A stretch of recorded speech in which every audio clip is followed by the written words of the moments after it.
పాఠశాల, వేద పాఠశాల, ఆధ్యాత్మిక విద్యార్థుల అధ్యయనశాల, ఆధ్యాత్మిక జీవిత పాఠాల పరిశోధనశాల. ఆది నుండి బైబిలు క్లుప్త అధ్యయనానికి మరో సదవకాశం. ఆయా వ్యక్తుల జీవిత పాఠాలు నేర్చుకుని మరో సువర్ణవకాశం.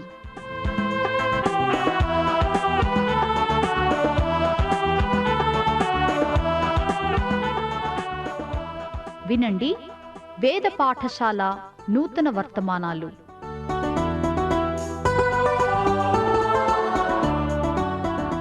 వేద పాఠశాల రేడియో శ్రోతలకు క్రీస్తు యేసు నామములో శుభములు చెప్పుచున్నాను. ఆది కాండము నుండి ప్రకటన గ్రంథం వరకు మనం చేస్తున్న పరిశోధనలో ఇప్పటికీ చరిత్ర గ్రంథ అధ్యయనాన్ని మనం ముగించుకున్నాం. యెహోషువ గ్రంథము నుండి ఎస్తేరు గ్రంథం వరకు ఉన్న హెబ్రీ చరిత్ర గ్రంథాలు మొత్తం 12. గత తరగతిలో ఎస్తేరు గ్రంథ ధ్యానాల్ని మనం ముగించుకున్నాం. ఇక ఈనాటి తరగతి నుండి పద్య గ్రంథాలని గురించి మనం ధ్యానించుకోబోతున్నాం. వీటిని జ్ఞాన సాహిత్యమని కూడా పిలుస్తున్నాం. యోబు, కీర్తనలు, సామెతలు, ప్రసంగి మరియు పరమగీతము అనే ఈ 5 గ్రంథాల్ని దైవ ప్రేరితమైన లేఖనాలుగా పరిశుద్ధ గ్రంథములో చేర్చడంలోని దేవుని ఉద్దేశం ఏమిటంటే, భాషకు హృదయము లాంటిది పద్య కావ్యం. అలాగే మనిషి హృదయము పట్ల దేవునికి ఎంతో శ్రద్ధ, బాధ్యత ఉండడం వల్ల భాషకు హృదయము లాంటి పద్య భాగము బైబిల్లో చేర్చబడిందని నేను అనుకుంటూ ఉన్నాను. పద్య కావ్యము అనబడిన ఈ 5 గ్రంథాల్ని మనం ధ్యానిస్తున్నప్పుడు ఆత్మ సంబంధమైన ఐశ్వర్య సంపదల్ని మనం కనుగొంటాం. చాలామంది భక్తులు ఈ గ్రంథాల్ని తమకెంతో ఇష్టమైనదిగా చెబుతూ ఉంటారు. మనిషి హృదయం పట్ల దేవుడు కలిగి ఉండే శ్రద్ధను, ప్రేమను ఈ గ్రంథాలు తెలియజేస్తున్నాయి. గనుక దైవ ప్రేరితమైన పరిశుద్ధ గ్రంథములో ఈ 5 పుస్తకాల్ని దేవుడు మనకు చేర్చి ఇచ్చాడు. ఈ విధంగా శ్రమలలో ఉన్న తన బిడ్డల ఆదరణకై యోబు గ్రంథాన్ని, ఆరాధన ప్రయోజనముతో కీర్తనల గ్రంథాన్ని, సందేహాలతో సతమతం అవుతున్న వారికి ప్రసంగి గ్రంథాన్ని, చివరగా ప్రేమను కోరేవారికి పరమగీతాన్ని దేవుడిచ్చాడు. వారి వారి ప్రత్యేక పరిస్థితుల్లో ఈ 5 గ్రంథాలు దేవుని ప్రజల హృదయాలతో మాట్లాడుతున్నాయి. బాధపరచబడే తన బిడ్డల హృదయాలతో యోబు గ్రంథం మాట్లాడుతుంది. హెబ్రీ చరిత్ర కాని, క్రొత్త నిబంధన సంఘ చరిత్ర కాని, లోక చరిత్రలో కాని చూచినట్టయితే దేవుని ప్రజలు శ్రమపడిన సందర్భాలున్నాయి. సాధారణంగా ఏ చరిత్ర గమనించినా మనిషికి శ్రమ అనేది సహజంగా కనిపిస్తుంది. ఈ విధంగా బోధకులైన వారు గాయపడిన హృదయాన్ని సంబోధిస్తూ బోధించినప్పుడు ఇంచుమించుగా ప్రతి హృదయము గాయపడి ఉంటుంది. గనుక మనం బోధించేది వారు వింటారు.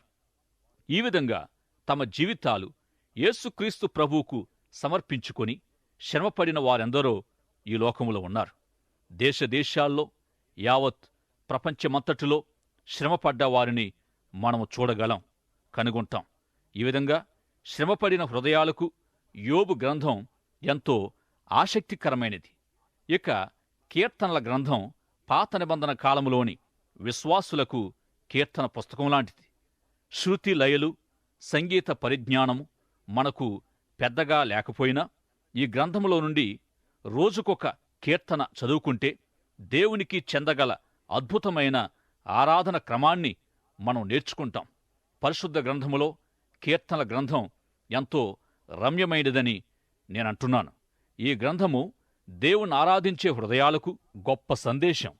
దేవునికి తమ ఆరాధనను వ్యక్తపరిచేవారికి కీర్తనల గ్రంథం ఒక వాహనం లాంటిది. శ్రమపడేవారి హృదయాలు, దేవుని ఆరాధించేవారి హృదయాలు ఏ విధంగా ఉంటాయనేది కీర్తనలు, యోబు గ్రంథాల్లో సమాధానం మనకు దొరుకుతుంది. ఇక సామెతల గ్రంథం బైబిల్ గ్రంథమంతటిలో ప్రయోగాత్మక జ్ఞానాన్ని లేక ఆచరణ యోగ్యమైన జ్ఞానాన్ని మనకు అందిస్తుంది. ఈ గ్రంథాన్ని చదివినప్పుడు ప్రపంచములో జీవించిన వారందరిలో ఎంతో జ్ఞానవంతుడు, గొప్పవాడు, సామెతల గ్రంథ రచయిత అయిన సొలొమోనును అభినందించక ఉండలేరు. అతి సాధారణమైన అనుదిన జీవిత సందర్భాలకు, సమాజములో లేక నలుగురిలో, చివరికి మార్కెట్టులో ఎలా వ్యవహరించాలో అట్టి జ్ఞానాన్ని అందించే సామెతల గ్రంథంలోని కొన్ని సామెతలు ఇతరులు వ్రాసినవయున్నాయి. సొలొమోను 1000 సామెతలు రచించాడు. అనుభవ జ్ఞానముతో పాటు లాభదాయకమైన జ్ఞానాన్ని ఈ గ్రంథం మనకందిస్తుంది. ఇక ప్రసంగి గ్రంథపు విశేషం ఏమిటంటే, అనుమానాలతో, సందేహాలతో నిండిన వారికి ప్రీతిపాత్రమైనది. తన వృద్ధాప్యములో సొలొమోను గ్రంథాన్ని యవనస్తుల కొరకు వ్రాశాడు. ప్రసంగి అనగా బోధకుడు. దీనిలో ముఖ్యంగా సొలొమోను వ్రాసిందేమంటే, నేను చేసినదంతా నీవు చేయవద్దు, నేను అనుభవించినదంతా లేక నేను పొందిన అనుభవమంతా నీవు పొందవద్దు, అట్టి దాన్నుండి నీకెలాంటి లాభము ఉండబోదు అంటూ ఉన్నాడు. జీవితం యొక్క అర్థము, ప్రయోజనము, ఉద్దేశము కనుగొనడానికి అతడే విధంగా కృషి చేసి ఆయా విషయాల్ని కనుగొన్నాడో అట్టి తన పరిశీలనలో అన్నిటినీ మనకు తెలియజేశాడు. ఇక తన ప్రజలు హృదయాల్లో ఉండే సందేహాలన్నీ దేవునికి తెలిసి ఉన్న కారణంగా ఈ గ్రంథము ద్వారా సందేహాత్మక సమస్యలకు సమాధానమిచ్చాడు. ఇక చివరిగా విహారయాత్రలోనున్న ఇద్దరి ప్రేమికుల ప్రణయ వృత్తాంతమే పరమగీతం. ఇదేమిటి, ఇలాంటి పుస్తకము బైబిల్లో ఉండడం ఏమిటి అని నీవు ఎప్పుడైనా అనుకొని ఉండొచ్చు. దేవుని దృష్టిలో భార్యభర్తల మధ్య నుండే ప్రేమ సంబంధాలు ఎంత పవిత్రమైనవో, ఎంత ఆశీర్వాదకరమైనవో పరమగీతం మనకు తెలియజేస్తుంది. ప్రేమికులకు ఇది దైవ సందేశం. ఈ సందర్భంలో మన హృదయాల స్థితి దేవునికి తెలుసు. స్త్రీ పురుషులను సృజించి వైవాహిక జీవితానికి రూపకల్పన చేసినది దేవుడేనని ఈ గ్రంథ పఠనం ద్వారా మనం తెలుసుకోగలం. బైబిల్ గ్రంథ అధ్యయనమంతటి గుండా దేవునికి మన ఎడల గల శ్రద్ధ ఎంత గొప్పదో మనం తెలుసుకోగలం. ఈ విషయాన్ని ఆలోచిస్తూ మనలో మనము ఒక ప్రశ్న వేసుకోవాలి. దేవుడు మన ఎడల శ్రద్ధ కలిగి ఉన్నాడని క్లుప్తంగా చెప్పుకోవాలంటే ఆయన మన హృదయాల ఎడల శ్రద్ధ కలిగి ఉన్నాడని మనం తెలుసుకోవాలి. సామెతల గ్రంథం 4వ అధ్యాయము 23వ వచనం, అన్నిటికంటే ముఖ్యంగా భద్రంగా నీ హృదయాన్ని కాపాడుకొమ్మని దేవుని సలహా. ఇంకా చెప్పాలంటే నీ హృదయమంతటితో దేవుని యందు విశ్వాసముంచి దేవుని వెదకి ప్రేమించాలనే ఆయన ఆజ్ఞలో నీ పట్ల దేవుని ఉద్దేశమయుంది. నీ ధనమెక్కడ ఉంటుందో అక్కడ నీ హృదయం ఉంటుందని, హృదయము మోసకరమైనదని ప్రభువు మరియు ప్రవక్త అయిన యిర్మీయా హెచ్చరించారు. ఎందుకు? దావీదు తనను పరిశోధించి తెలుసుకొని నూతన హృదయాన్ని అనుగ్రహించమని, నీతి మార్గములో తనను నడిపించాలని దేవుణ్ణి అర్థించాడో అతని ఉద్దేశమేమిటి అంటే, దేవుని వాక్యము యథార్థ హృదయాన్ని గూర్చి లేక పాప హృదయాన్ని గూర్చి ఎల్లవేళలా మాట్లాడుతుంది. యేసు ప్రభు దీనమనసు గలవాడై సాత్వికము, దీనత్వమును గూర్చి తన యొద్ద మనము నేర్చుకోవాలని దేవుడు కోరాడు. మన హృదయములో ఉండే ఆలోచనలు, లక్ష్యాలు, ధ్యానాలను గూర్చి జాగ్రత్త కలిగి ఉండాలని వాక్యములో చదువుతాం. దేవుని వాక్యము మనకు నూతన హృదయము ఇవ్వడానికి ఎల్లవేళలా వాగ్దానాల్ని కలిగి ఉంది. దేవుడు పై రూపాన్ని కాక హృదయాల్ని చూస్తాడని, వెలుచూపును బట్టి, పై రూపాన్ని బట్టి మనిషిని గౌరవించడం, గౌరవించకపోవడం గూర్చి వాక్యం మనల్ని హెచ్చరిస్తుంది. ఈ విధంగా పై రూపాన్ని బట్టి ఒక వ్యక్తిని గౌరవించకపోవడం లేక గౌరవించడం పాపమని దేవుని వాక్యము తేటగా చెబుతుంది. ఆయా విషయాలను, విలువలను దేవుని వాక్యం మనకు దేవుని కోణములో నుండి చూపిస్తుంది. పైకి కనిపించే పరిస్థితిని బట్టి కాక హృదయ స్థితిని బట్టి వ్యవహరించినప్పుడే దేవుని విలువల వ్యవస్థను మనం అర్థం చేసుకుని అట్టి విలువలను అనుసరిస్తూ, అనుకరిస్తూ వాటితో సంబంధం కలిగి ఉండగలం. ఇక హృదయము అనేది శరీర సంబంధమైనది కాక ఆత్మ సంబంధమైన అంశాలలో చేర్చబడింది. ఈ విధంగా హృదయ పరిస్థితిని గూర్చి మాట్లాడుతున్నప్పుడు ఆధ్యాత్మిక వ్యవస్థ అంతటిలో ప్రాముఖ్యత కలిగి ఉన్నది హృదయము లేక అంతరంగమనేది ఎంతో ఆశ్చర్యం కలిగిస్తుంది. ఇట్టి ప్రాముఖ్యమైన హృదయ అంతరంగాలను గూర్చి దేవుని వాక్యములో అనేక చోట్ల వ్రాయబడింది. హృదయము శరీరమంతటికీ రక్తాన్ని సరఫరా చేసే ఒక ముఖ్య అవయవంగా మాత్రమే పైకి కనిపిస్తుంది. ఒకవేళ గుండెను తెరచి చూచినట్లయినా రక్తముతో కూడిన ఎరుపు రంగులో కనిపిస్తుందంతే, కాని దీని పాప స్థితి బాహ్యంగా కనిపించదు. అయితే ఇర్మియా గ్రంథములో అది ఘోరమైన వ్యాధి గలది అని తెలియచేయబడింది. గనుక ఇది రక్తాన్ని శరీర భాగాలకు అందించే సాధనం మాత్రమే అని తలంచకూడదు అనే విషయం దేవుని వాక్యము మనల్ని హెచ్చరిస్తుంది. ఈ విధంగా విలువల అద్దములో నుండి చూసి విషయాల్ని అర్థం చేసుకోవడములో ఈ కావ్య గ్రంథాలు మనకెంతో సహాయపడతాయి. 5 కావ్య గ్రంథాలు మనిషి హృదయముతో మాట్లాడుతూ, మనిషి హృదయాన్ని దర్శిస్తూ, మనిషి హృదయము కొరకే ఉద్దేశించబడి ఉన్నాయి.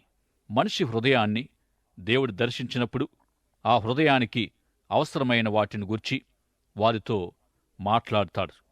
ఈ విషయాన్ని అపోస్తుడైన పౌలు 2వ కొరింథీ పత్రిక 4వ అధ్యాయం 16వ వచనం ద్వారా స్పష్టంగా క్లుప్తంగా ఉన్నదున్నట్టుగా తెలియజేస్తూ ఉన్నాడు.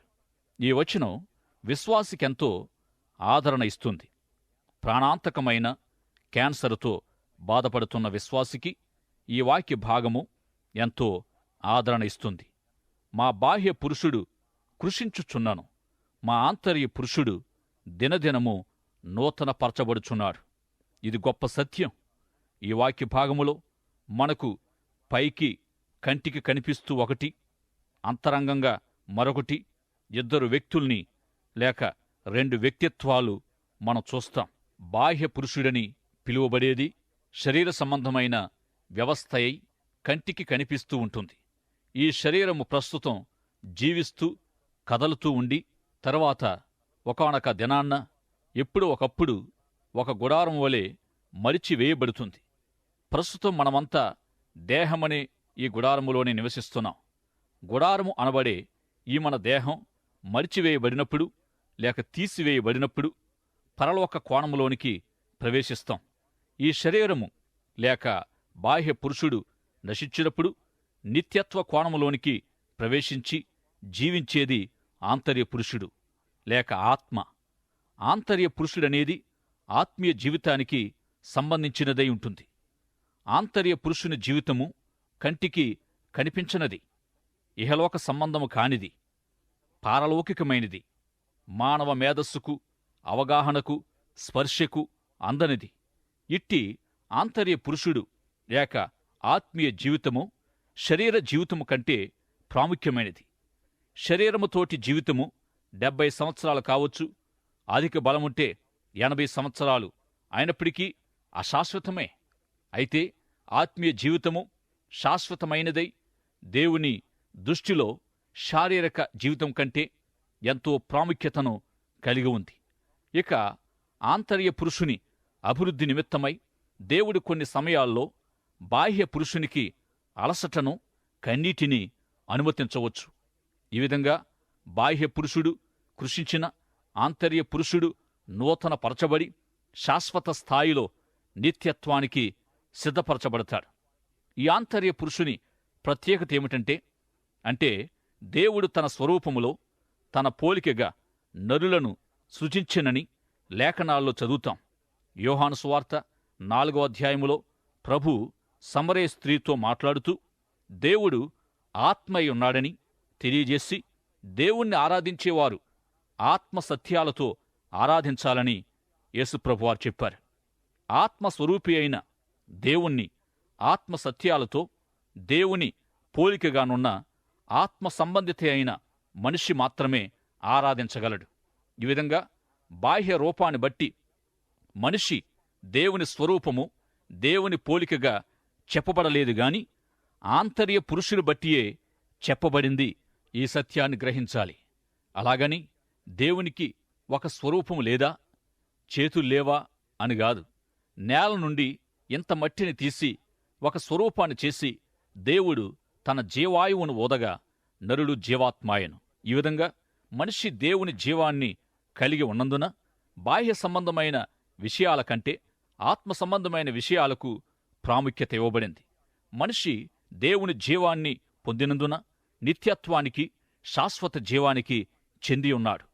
ఆంతర్య పురుషుడు దేవుని విలువలతో సంబంధం కలిగి ఉన్నందున నీ ఆత్మ విలువలను నీవు లెక్కగట్టినప్పుడు ఆంతర్య పురుషుడు ఒకే విభాగాన్ని కలిగి ఉన్నాడా లేక అనేక విభాగాలు కలిగి ఉన్నాడా అనే ప్రశ్న మనలో మనం వేసుకోవాలి.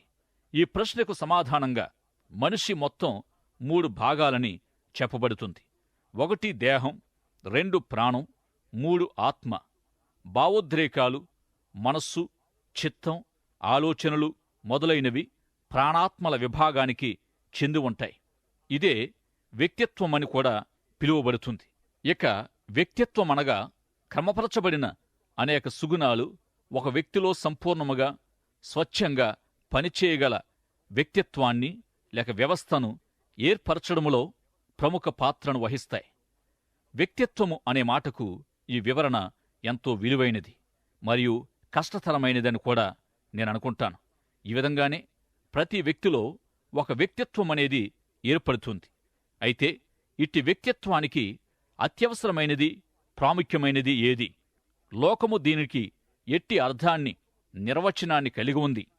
ఇక వ్యక్తిత్వమనేది ఆంతర్య పురుషునిలో ఒక ముఖ్య భాగమయుంది. వ్యక్తిత్వం కూడా ఆత్మ సంబంధమైనదయుంది. ఒకవేళ ఆంతర్యాన్ని 10 విభాగాలుగా చేసినా అదంతా ఆత్మ సంబంధమైన జాబితాలోనికి వెళ్తుంది. ఈ విధంగా మనిషి యొక్క జీవన వ్యవస్థంతా ఆత్మ సంబంధమైనదే కదా. అయితే పౌలు బాహ్య పురుషుడు, ఆంతర్య పురుషుడు అను 2 భాగాలుగా మనిషిని విభజించాడు. బాహ్య పురుషుడు తాత్కాలికమైన వాడుగా ఉన్నాడు. అయితే ఆంతర్య పురుషుడు దేవుని పోలిక, దేవుని స్వరూపాల్లో చేయబడి నిత్యమైన వాడిగా ఉన్నాడు. దేవుని పోలిక, దేవుని స్వరూపాల్లో సృజించబడినట్టుగా చెప్పబడేవాడు ఆంతర్య పురుషుడే గనుక మన ఆంతర్య పురుషుడు లేక మన వ్యక్తిత్వాలు దేవునిచ్చే విలువైనవిగా ఎంచబడినట్లు భావించాలి. ఈ విధంగా పాత నిబంధనలోని 5 కావ్య గ్రంథాలు మనిషి హృదయముతో మాట్లాడుతూ, మనిషి హృదయాన్ని దర్శిస్తూ, మనిషి హృదయము కొరకే ఉద్దేశించబడి ఉన్నాయి. ఆంతర్య పురుషుడు, బాహ్య పురుషుడు అనే దానికి మరొక తలంపు, మరొక నిర్వచనము ఇక్కడ ఇవ్వబడుతుంది.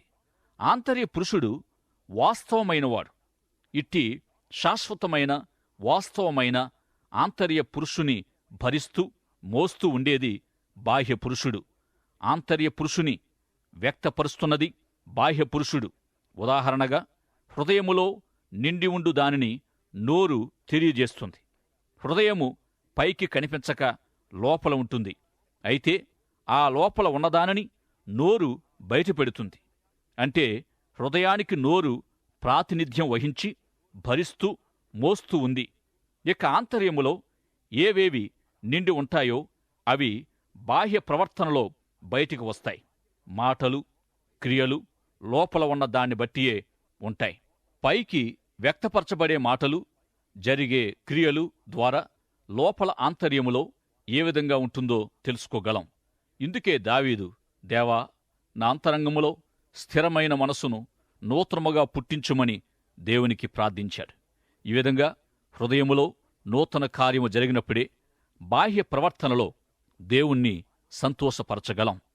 తమ ఆంతర్య పురుషునిలో ఇట్టి మార్పును పొందిన ప్రభు శిష్యులు, ప్రభువును అనుసరించేవారు ఇతరులను మార్చగలిగి ఉంటారు. ఇది లేఖనాల్లో వ్రాయబడిన సత్యమయుంది. విశ్వాసులు కూడా వారి మట్టుకు వారు నిరంతరము మార్పు చెందుతూ సంపూర్ణమైన మార్పు కొరకు ఎదురు చూస్తూ ఉంటారు. అయితే అదే ప్రక్క ఎప్పటికీ మార్పు చెందలేని హృదయాల్లో గ్రొచ్చబడే విధంగా దేవుని వాక్యం వారిని గద్దిస్తుంది. ఇర్మియా గ్రంథము 13వ అధ్యాయము 23వ వచనములో, కూసు దేశస్థుడు తన చర్మమును మార్చుకొనగలడా? చిరుతపులి తన మచ్చలను మార్చుకొనగలదా? మార్చుకొనగలిగిన ఎడల కీడు చేయుటకు అలవాటు పడిన మీరును మేలు చేయ వల్లపడును. అయితే తమ స్వచిత్తానుసారంగా మార్పు చెందమని దేవుడెవరిని కోరడం లేదు. అసలు స్వచిత్తములో లేక మానసిక బలముతో మార్పు చెందడం లేక మార్పు చెందకపోవడం కాసేపు ఓ ప్రక్కన పెట్టి మన మానసిక స్థితిని గూర్చి ఆలోచిస్తే మనిషికి మానసిక బలం ఏమీ లేకపోగా అసలు మానసిక వ్యవస్థ మొదలే బలహీనమని గ్రహించుకోగలం. ఈ సత్యాన్ననుసరించి ఇట్టి మార్పు కొరకు మన ఆంతర్యములో ఒక అద్భుతం సంభవించాలి. లేఖనాలు బోధించే మార్పు మనము కష్టపడి సొంత కృషితో మార్పు చెంది నూతన జీవితం జీవించాలని కాదు. అయితే దేవుని వాక్యము మన ముందుంచిన షరతు ఏమిటంటే, మీ మనసు మారి నూతనం కావడం ద్వారానే రూపాంతరము చెందండి. ఇక మీకు మీరుగా మార్పు చెంది మంచివారు కండి అనేది స్వార్థ కానే కాదు. అయితే దేవుడు నిన్ను రక్షించగలడు అనేది శుభవార్త. ఈ విధంగా దేవుని వాక్యం మనలను దేవుని వలననే మార్పు చెందుమని హెచ్చరిస్తుంది. ఇట్టి మార్పు మొదటిగా ఆంతర్య పురుషునిలోనే ప్రారంభం కావాలి. మొదటిగా ఆంతర్య పురుషునిలో మార్పు సంభవించినప్పుడు ఆ ప్రభావము బాహ్య పురుషునిలో వ్యక్తమవుతుంది, బహిర్గతమవుతుంది. ఇక తరచుగా మన సంఘాల్లోని న్యాయ విధానం ఏమి చేస్తుందంటే, మనుషులలో మార్పు బయట నుండి ప్రారంభం కావాలన్నట్టు ఒత్తిడి చేస్తుంది. కాని అది సరికాదు. పుస్తకాల్లో వ్రాయబడిన ఆయా నియమ నిబంధనలైతే ఒక వ్యక్తి ఏమేమి చెయ్యాలి, ఏవి చేయకూడదు అని నిర్ణయిస్తుంది. న్యాయ విధానాన్ని అనుసరించి బయటి నుండి బాహ్య పురుషుని నుండి మార్పు ప్రారంభం కావాలనేది కాక, ఆంతర్య పురుషునిలో మార్పును దేవుని వాక్యం బోధిస్తుంది. ఆంతర్యములోని మార్పు యొక్క ఫలితాలు బాహ్య పురుషునిలో కనిపిస్తాయి. మనము ఆంతర్య పురుషునిలో మార్పు చెంది మనం పొందిన మార్పును బాహ్య పురుషునిలో కనుపరచాలని దేవుడు మన ఎడల గొప్ప ఆశ కలిగి ఉన్నాడు. ఈ కారణంగా హృదయం యొక్క భాషను తెలియజేసే 5 కావ్య గ్రంథాల్ని దేవుడు మనకిచ్చాడు. ఈ 5 పద్య గ్రంథాల్ని మనం చదువుతూ ఉండగా హృదయ మార్పు మరియు యథార్థమైన విశ్వాసము మరియు దేవుని గూర్చిన అనుభవము మొదలైన సత్యాల కొరకు ఈ 5 కావ్య గ్రంథాలు మనకెంతగానో సహాయపడగలవు. సమస్యలు, శ్రమ సందర్భాలలో యోబు గ్రంథం గాయపడిన హృదయాలకు దేవుని ప్రేమనందిస్తుంది, ఆదరిస్తుంది. దేవుని ప్రేమించి ఆయన్ను ఆరాధించి దైవ సన్నిధిని అనుభవించడానికి ఆశించేవారికి కీర్తనల గ్రంథం సహాయకరంగా ఉంటుంది. అనుదిన జీవితానికి, సమాజములో మనుషుల మధ్య మసలుకోవడానికి అవసరమైన ప్రయోగాత్మకమైన జ్ఞానాన్ని సామెతల గ్రంథం మనకందిస్తుంది. జీవితములోని ఆయా విషయాల పట్ల ఆసక్తిని తెలుసుకోవాలనే ఆశను, పరిశోధన దృక్పథాన్ని కలిగినవారు ప్రసంగి గ్రంథాన్ని ఇష్టపడతారు. జీవితం పట్ల గొప్ప ప్రేమను లేక ఆశను కలిగినవారు పరమగీత గ్రంథాన్ని ప్రేమతో సమీపిస్తారు. ప్రియ సోదరుడా, సోదరి, నీ ఆంతర్యములో మార్పు జరిగిందా? నీ హృదయము నూతన పరచబడిందా? ఆంతర్య పురుషు నుండి నీ బాహ్య పురుషునిలో మార్పు కలిగిందా? ఇంకా లేనట్లయితే దేవుడు నిన్ను మార్చగోరుచున్నాడు. నేడే నీవు ఆయనతో మాట్లాడు, ప్రభువును ప్రార్థించు. దైవాశీస్సులు. ఆమేన్. ఈనాటి తరగతిలో మీరు వింటున్న ఆధ్యాత్మిక పాఠాలు మీ వ్యక్తిగత, కుటుంబ జీవితాలకు ఎంతో సహాయపడగలవని ఆశిస్తున్నాం. ఈ పాఠాల ద్వారా మీరు పొందుతున్న ఆత్మీయ మేలులు, ఆశీర్వాదాలు మాకు కూడా తెలియపరచండి. నేటి పాఠంలో మీకు ఏ విధమైన సందేహాలు, ఇంకా అర్థం కాని విషయాలున్నా వెంటనే మాకు వ్రాయండి. ఈ సందేశాలు మరింత సులభంగా అర్థం చేసుకోవడానికి సహాయకరంగా ఉండుటకు ఒక ఉచిత బైబిల్ గైడు మీకు పంపించగలం. మా చిరునామా: వేద పాఠశాల, విశ్వవాణి, తపాలా సంచి 4, సికింద్రాబాద్ 500017. మా ఈమెయిల్ అడ్రస్ telugu@radio882.com.